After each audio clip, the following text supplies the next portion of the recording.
कपीशमक्षरन्तारं वन्दे लङ्काभयङ्करं गोष्पदीकृतवारीशं मस्कीकृतराक्षसं रामायणमहामालारत्नं वन्दे अनिलात्मजं।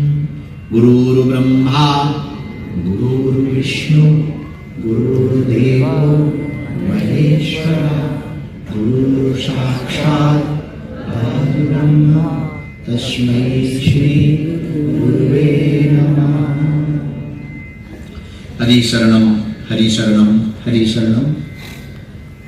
आज हम पुनः तृतीय दिवस की इस ऊर्जा संचय समागम की यात्रा में विराजमान हैं, जिसको आप सब विगत 2 दिनों से प्रातःकाल ब्रह्म बेला में उठ करके योगाभ्यास के साथ प्रणव ओंकार मंत्र का जप करते हुए चैतन्य मन से यात्रा करते हुए अवचेतन मन तक पहुंचने की प्रयत्न कर रहे हैं। आज इस सत्र का विराम है। बिरौली का यह पावन क्षेत्र जो प्रकृति से एकदम हरा भरा था, प्रकृति ही परमात्मा है। हमने इन 3 दिनों के अंतर्गत सबने प्रयत्न किया है कि उस परम शांति अवस्था को पाया जा सके, जिस अवस्था के बारे में परमहंस महापुरुष ध्यानी ज्ञानी सिद्ध वैरागी जिसके बारे में हम सबको बताया करते हैं, हम सबने सुना है। उस परम अवस्था को पाने के लिए हम सब लगातार इस 3 दिन के योगा इस अभ्यास में ऊर्जा संचय समागम के इस उत्सव में उत्सुक थे, विराजमान हुए। और आज धीरे धीरे शनै शनै वो दिन आ गया कि जब यह ब्रेन डिटॉक्स की पद्धति को आज उस आनंद के महासागर में विलय करेंगे। लेकिन एक बात के साथ हम आज के सत्र को प्रारंभ करेंगे कि जो भी इन 3 दिनों के अंतर्गत आपको विधि दी गई है 5 चरणों में, पहला दिन और दूसरे दिन में थोड़ा अलग अलग विधि थी और आज थोड़ा और अलग विधि हो सकती है, लेकिन चरण 5 ही है और 5 के प्रकार लगभग एक जैसे हैं। विधि थोड़ी थोड़ी अलग है कि जो बहुत जरूरत है, जिसके लिए आप आए वो आपको मिल जाए। और लगातार हम 2 दिन से जब एकांतिक वार्तालाप कर रहे, कल भी रात आज सुबह तक हमने एकांतिक वार्तालाप की तो सबको मिले। तो जब हम पूछ रहे थे, उस बात जान रहे थे, तो केवल भारतीय नहीं विदेशों से भी लोग और ऐसे ऐसे लोग मिले कि उन्होंने जो अपना भाव व्यक्त किया उसको सुनकर के मन बड़ा गदगद हुआ। एक सज्जन ने अभी आके हमको रात को बताया कि हमने अपनी जिंदगी में ऐसी शांति कभी पाई नहीं, ऐसा शांति हमने क्षण कभी महसूस किया नहीं। और उन्होंने बड़ी अद्भुत बात बोली कि क्या इतना भी शांत रहा जा सकता, ऐसा तो उन्होंने कभी सोचा भी नहीं था। और जो आनंद, जो प्रेम, जो आह्लाद इन साधना के क्षणों में पाया वो अद्भुत था। ऐसा लग रहा था कि मानो कोई चरम सुख प्राप्त किया। पर कुछ विचित्र लोग भी मिले एकांतिक वार्तालाप में। अब एक सज्जन ने कहा कि हमको तो 3 दिन में ही भगवान के दर्शन करने, तो क्या संभव है?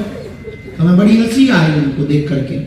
हमने उनको प्रार्थना की कि भाई देखो, असंभव है और संभव भी है, पाया भी जा सकता और नहीं भी पाया जा सकता। ये आपकी तड़पन के ऊपर है कि आप कितनी तड़प अंदर प्रकट कर सकते हो, उतनी जल्दी परमात्मा की प्राप्ति हो सकती है।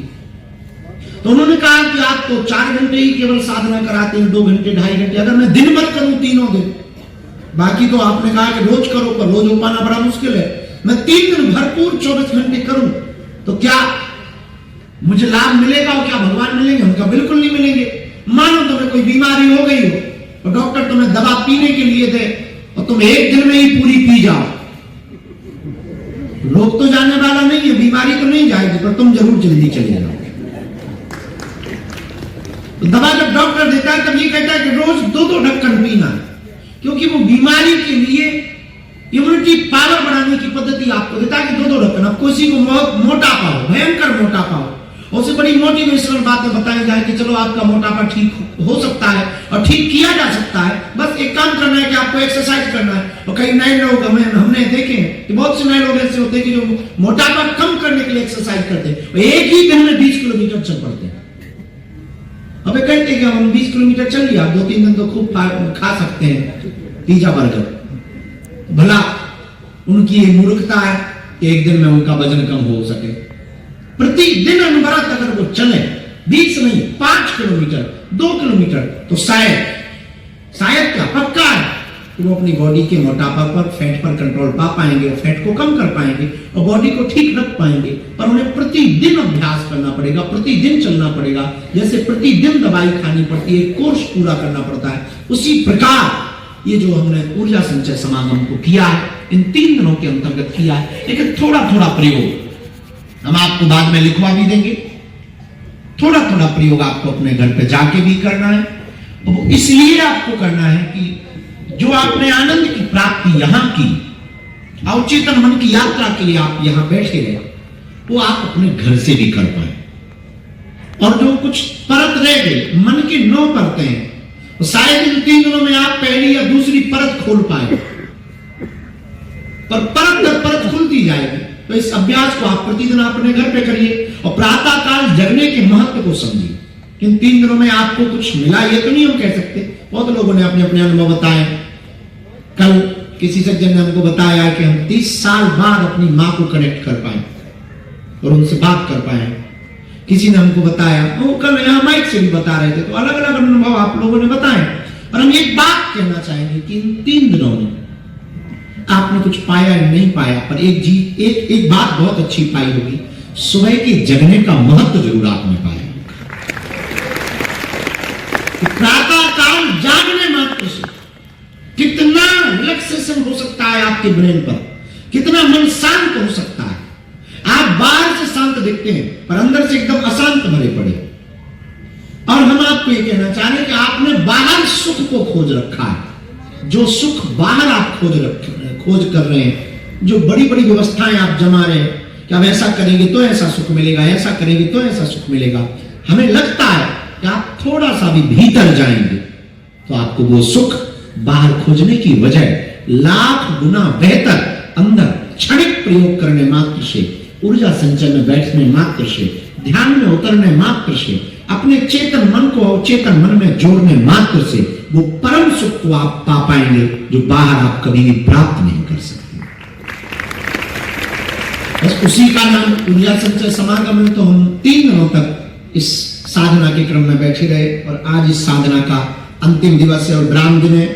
तो हम सब आज इस क्रम में पुनः बैठे और 3 दिनों के इस क्रम को विराम करने के पहले आज पूर्ण मनोयोग के साथ हम अपने मन को शांत और अपने मन को चेतन मन को अवचेतन मन से जोड़ने का प्रयत्न करेंगे। और बहुत ज्यादा जोर नहीं देना है। इन 2 दिनों में आपने अभ्यास खूब कर लिया है, जोर नहीं देना है। अब तो केवल आपको जुड़ने की कोशिश करना है, उस तरंग को प्राप्त करने की कोशिश करना है। तो बहुत ज्यादा आपको ताकत भी नहीं देना है।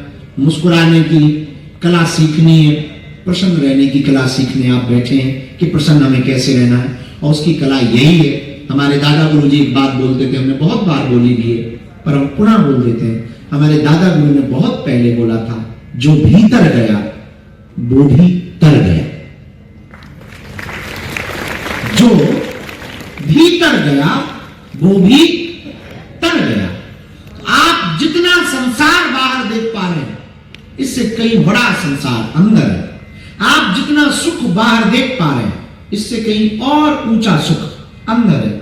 आप जो आनंद बाहर देख पा रहे हैं, इससे कहीं और बड़ा आनंद अंदर है। आप जो वासना में, वस्तुओं में जो सुख को, क्षणिक सुख को पा पाते हैं, इससे बेहतरीन और लंबा चलने वाला सुख अंदर है। उसी का नाम है ऊर्जा संचय समागम, जिसमें बुद्धि की शुद्धि होती है, विकारों की शुद्धि होती है, विचारों की शुद्धि होती है। ऊर्जा संचय समागम का मतलब विकार विचारों की शुद्धि करना, बुद्धि की शुद्धि करना, पंचभूतों की शुद्धि करना, अंदर के जो 5 भूत हैं उनकी शुद्धि करना।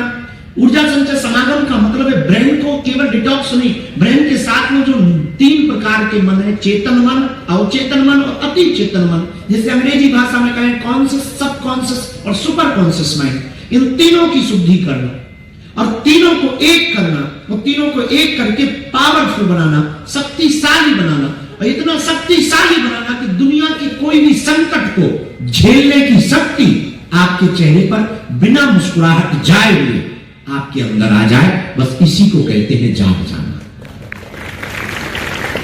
कोई अपमान भी कर दे तो आपके चेहरे से मुस्कुराहट न जाए, कोई गाली बक दे तो चेहरे से मुस्कुराहट न जाए, कोई बहुत बड़ा धक्का लग जाए तो चेहरे से मुस्कुराहट न जाए, कोई बहुत बड़ा उपद्रव हो जाए तो चेहरे से मुस्कुराहट न जाए, तब आप जाग जाना, समझ जाना, ये बात तय कर लेना कि अभी तक आपने मंदिर के बाहर दीपक जलाए थे, अब आपके भीतर का दीपक जाग गया और जल गया। कोई भी अपमान करे, कोई भी दुत्कारे, आपको कोई फर्क ना पड़े। जापान में घटना घटी, बहुत पुरानी घटना घटी, हम कुछ बातें आपको बता दें सामान्य से समझने के लिए, फिर हम क्रम में प्रवेश करेंगे। जापान में घटना घटती है कि सज्जन के घर पर एक साधु आते हैं, पहुंचे हुए महात्मा थे, उसने स्वागत किया। वो दरअसल छठ में 7वें मंजिल पर रहता था, महात्मा बहुत पहुंचे हुए थे, तो छठ में 7वें मंजिल पर वो महात्मा को स्वागत करके ले गया, आरती करता हुआ ले गया, फूलमाला डाली, भले पधारे आप, ठीक पधारे। उसके गांव के कुछ लोग आए थे, कुछ परिवार के लोग बैठे हुए थे, सब महात्माओं के दर्शन जैसी पुरानी रिवाज है, तो दर्शन कर रहे हैं, सब नीचे बैठे हैं, महात्मा ऊपर बैठे। तब तक एक घटना घटी कि बड़ी जोर से भूकंप आया। तो जापान में आते ही रहते हैं भूकंप, जोर का भूकंप आया तो घर वाले घबरा गए और रिश्तेदार घबरा गए। तो तब तक सीढ़ियों पे बड़ी भीड़ हो गई, तो सब लोग तो उतर गए, पर जो मालिक था मकान का, उसको लगा कि हम तो बाहर आ गए, पर जिन महात्मा जी को बुलाया था वो रह गए, तो जरा देखूं, उनको बुलाऊं कि भूकंप है और बिल्डिंग गिर सकती है, जल्दी नीचे चलो और जल्दी मैदान में उतर पड़ो। लेकिन जैसे वो वापस लौटता है तो बड़ा आश्चर्यचकित हो जाता है कि वो महात्मा जो आए हुए थे वो दौड़े नहीं, भागे नहीं, डरे नहीं, उन्होंने दोनों पैर ऊपर की तरफ किए और ध्यान मुद्रा में बैठ गए, नेत्र बंद कर लिए, और ऐसा लगा मानो कोई मूर्ति बैठी है, लगा ही नहीं कि कोई बैठा है, ऐसा आभास हो रहा था कि कोई मूर्ति बैठी हुई। आदमी बड़ा चौंका कि बड़े पागल महात्मा, बाहर भूकंप आ गया, मरने की नौबत हो गई, बिल्डिंग गिरने वाली है, इन भाई साहब को पूजा पाठ सुना रहे हैं, इन्हें शर्म नहीं आती है कि तुम आंख बंद करके बैठे हो, अभी बिल्डिंग गिर जाए।